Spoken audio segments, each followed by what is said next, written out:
Well, first up on the bulletin, a mega exclusive which is coming your way. NIA's investigation into the killing of Praveen Nettaru has revealed some startling details on how PFI members plotted the murder.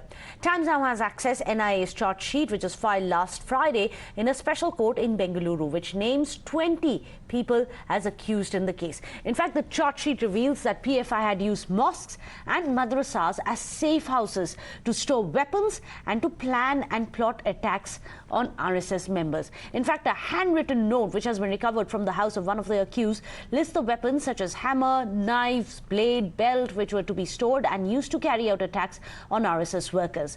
Now, the charge sheet gives a breakup of the mosque in different areas that were allegedly used as centers to plot the attack against RSS workers, with 91 such mosques having been identified by the agency. You can see those mosques. We've plotted that out for you on your screens as well. Those are the areas where the mosques have been identified across Karnataka by the NIA that you can see in this graphical representation. These are the PFI units that you can see on your screens and the way that they are spread out across the state of Karnataka.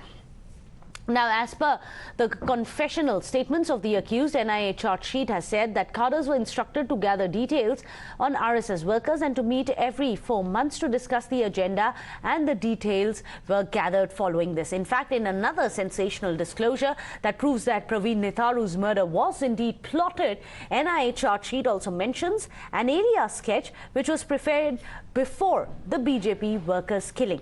Remember, Nettaru is a resident of Karnataka's Bellary and a BJP worker. He was killed with sharp weapons, allegedly by the cadres of the now banned PFI on 26th of July. Now, during the NIA probe, it has revealed that a conspiracy had been hatched by the leaders and the members of the PFI to murder Nettaru, to take revenge and to strike terror amongst the people of the society. In fact, the NIA charge sheet has sparked off a political war as well, with the BJP demanding action against such masjids and madrasas. But the Congress, on the other hand, has questioned what was the state doing if religious institutions on such a large scale were being used to strike terror. The second part of the charge sheet filed in the Praveen Nettaru murder case reveals that several madrasas and Muslim institutions have been misused by PFI activists to carry out anti-national activities. It is because of this reason we have been demanding proper check on these institutions so that such institutions do not be misused by any organization by willingly or by force. Let us not politicalize this issue. All political parties should demand the action on PFI and institutions which have allowed such anti-national activities in their premises. See, I don't understand that how can they just come out in a charge sheet and say that weapons were being stored in masjids and madrasas and schools. Was the state government sleeping? You don't have intelligence when somebody can use so many religious places, schools to store weapons. This is a political kind of situation which they are trying to create. Well, let me go across to Deepak Bopanna, who gets us the stunning report which is now coming out. Now we have all the details which are coming together in the charge sheet which has been filed by the NIA, Deepak. And one of the most shocking points which has now come to light, that there are 91 mosques which have been identified which are being used as terror hubs, places of worship at that.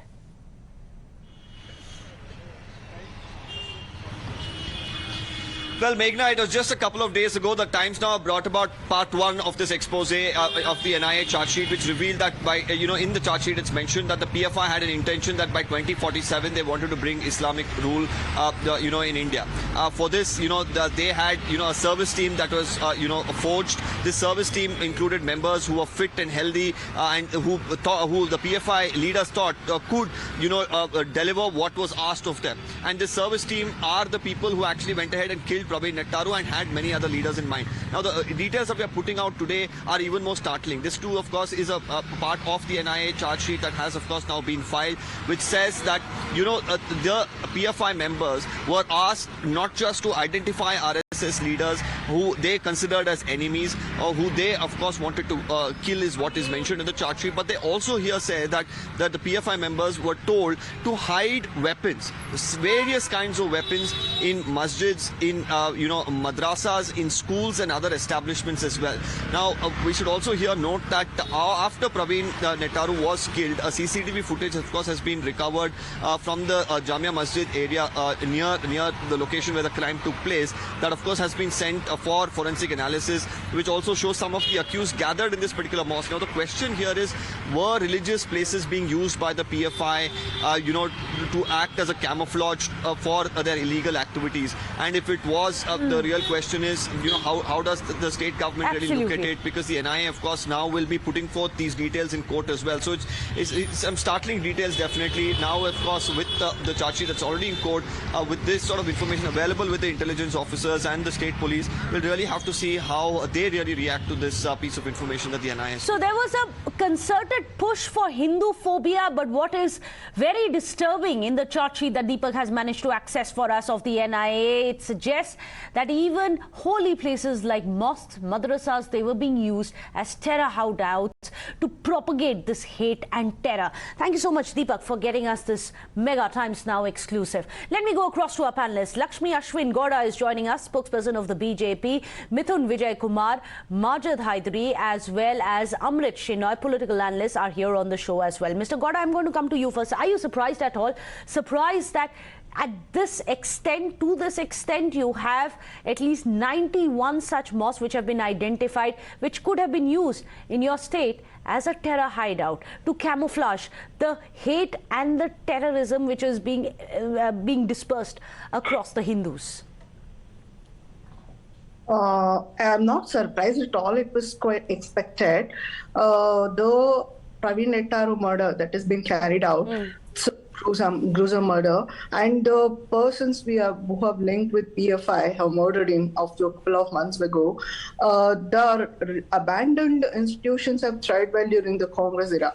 They have allowed them to germinate, they allowed them to propagate, they allowed them to carry out their insidious and gruesome activities length and breadth of the nation. But that was quite condemnable. But BJP government has done all-out effort to ban PFI under Unlawful Activities Prevention Act in the year 2022. But people are carrying out these type of activities, and they should be given stringent punishment under the law. Well, would it be enough for the BJP to now say that it was something which germinated under the Congress party? However, now under their rule, they have really eliminated, which doesn't seem to be the case. But let me go across to Majid Haidari.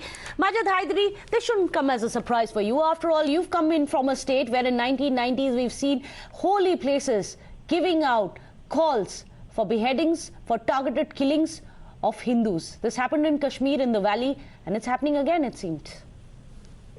Well, Meghna Saiba, because every life matters. So firstly, I condemn the breach of security of Rahul Gandhi's Bharat Jodo Yatra in Kashmir, and I also condemn Gaurav Bhatia Saab's statement that why didn't he inform the police about the sea of people coming to see him. Gaurav Bhatia ji, Rahul Gandhi. I'm trying to figure out whether you've been informed about the subject of the debate, but then no, okay. I know, but because we are talking about murder and political murder, so I wanted to inform about Rahul Gandhi. You see, every day in our country, on an average, 80 murders take place, and NCRB report says that in 2021, 29,000 murders took place. But how many of them are being investigated by NIA or ED or CBI for that matter? None, except for those where you find that Islamist agenda which will benefit BJP. I mean, this is a simple murder case. Why are you giving it a terror angle and linking it to PFI, etc.? The reason why there is a terror angle is because apparently 91 masjids were used as terror hideouts. That is all there in the NIA charge sheet. That is a very serious allegation. If they found something, that is why we are discussing it today. It's important for us to look at it. So what about the rest of 28,999 murders which take place in my country? Why are those murders not discussed on your show? Why only one murder? So you don't want to talk about how 91 masjids were being used as terror hideouts. Are you not comfortable answering that question, or did you not get my question? This is a routine murder. This is a routine crime. Don't link it to terror. I mean, It's not routine. How is this routine? Majid Hydari, how is this routine? something happening, If mosques were used, it's a holy place. It's a holy place which was used to carry out a heinous, dastardly murder, part of a larger terror plot, and you are calling it routine. Mithun Vijay Kumar, is there anything routine in using holy places for places which are emanating and disseminating rather hatred against Hindus and targeted killings? Madrasas and mosques must be audited because they are becoming breeding grounds of radical ideology. But now we have evidence coming out that, and that too it is reported by an agency which has a conviction rate of 95%. So their findings are not incorrect, or it can't be, argued or defended by people like Masjid Hydari. But like Masjid Hydari said, Praveen Nettaru's case is just one murder. Praveen Nettaru is only one of the victims of PFI terror. Their primary target was, Hindu leaders or RSS, or their main objective was actually to instill fear among Hindus. And so obviously they were targeting the Hindu groups and, RSS and organizations like RSS. They murdered RSS leader Ranjit Srinivasan in broad daylight, right? His family is still crying for justice. They killed RSS leader Nandu in Kerala. The murder of RSS leader, BJP's OBC Morcha leader Ranjit Srinivasan. Absolutely. And there was other. There were plenty of such murders that happened. And yes, like Masjid Hydari said, Praveen Nettaru is just one of the incidents. And they had even plotted to kill Tejasvi Surya. And these are incidents that have been, reported by investigation agencies. So we can't say that PFI or PFI is doing nothing in this country. PFI is an extremist organization, and they have carried out murders. They have a hit squad. They have targeted Hindu leaders. They have hashed out plans to, see the fate of many Hindu leaders in this country. And that has come out, and it is being proven time and again. But the only thing is that they were too late to ban this organization. Now, their political arm, SDPI, is still active. Although they are trying to distance themselves from PFI, we know that SDPI is very much a part of PFI. And because people like, Masjid Hydari, or because of the left liberal brigade supporting them, they are still in picture. You can say that, okay, PFI is banned, but what about SDPI? SDPI is still there. And in the past too, we've seen many times when these terror outfits which have been banned have always morphed into something else. And as Deepak Bopanna in the first part of the Times Now Mega Exclusive was telling us, that there was targeted recruitment which was happening from the PFI ranks to carry out these strikes as well. Amrit Shinoy, I'd like to come to you. Do you think that we can deny it anymore, that there is a pattern which is there? It's not just one isolated murder of Praveen Nettaru, but a larger concerted effort, a strike against those who are on the other side of the ideological divide? No, I fully support the government, but I want government or any investigative agency needs to prove the allegations. Simply, always speaking in the media and being biased. The similar kind of murder has taken place just 4 kilometers away from Nettar's house, but his name was Asif. So when Asif's murder is not being investigated by any seriousness, there is no compensation to Asif family, but Praveen Nettar family got compensation. Praveen Nettar's wife got a government job. This is condemnable. This is democracy. Every Indian has got equal right. Okay. So that is what bothers me. Let me put that across to Lakshmi Gowda. Is this selective crackdown, as some, including Masjid Hydari, Amit Shenoy, are saying, by the government? There is nothing like that. That Asif murder is also being investigated thoroughly. But Praveen Nettaru murder has happened in the month of July, and they've arrested 20 people now who have linked with the PFI. Recently, KPCC president has given some preposterous statements saying that the recent cooker blast that has been carried out by Mohammed Shariq, who is having link with ISIS, wasn't a terrorist attack.